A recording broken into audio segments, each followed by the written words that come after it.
آپ صلی اللہ علیہ وسلم نے ارشاد فرمایا، ہر مسلمان پر ضروری ہے کہ وہ 7 دنوں میں ہر جمعہ کے دن غسل کرے۔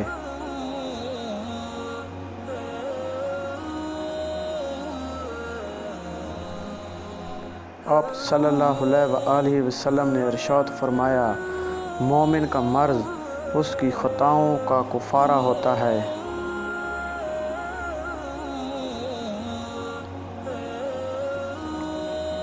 آپ صلی اللہ علیہ وسلم نے ارشاد فرمایا، جس نے فجر و عصر کی نماز زیادہ شوق اور خشوع اور خضوع سے ادا کی تو وہ جنت میں داخل ہوگا۔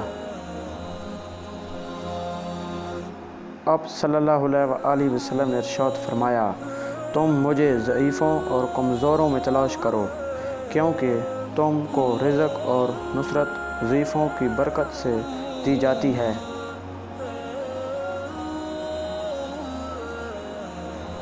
آپ صلی اللہ علیہ وسلم نے ارشاد فرمایا، جس نے صبح کی نماز پڑھی وہ شام تک اللہ کے ذمہ میں ہے۔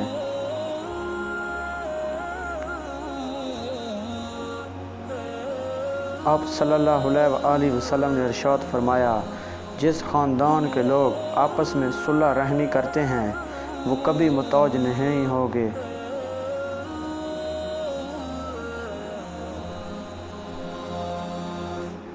آپ صلی اللہ علیہ وسلم نے ارشاد فرمایا، وہ شخص جس کے دل میں قرآن کا کچھ حصہ یاد نہ ہو وہ ویران گھر کی طرح ہے۔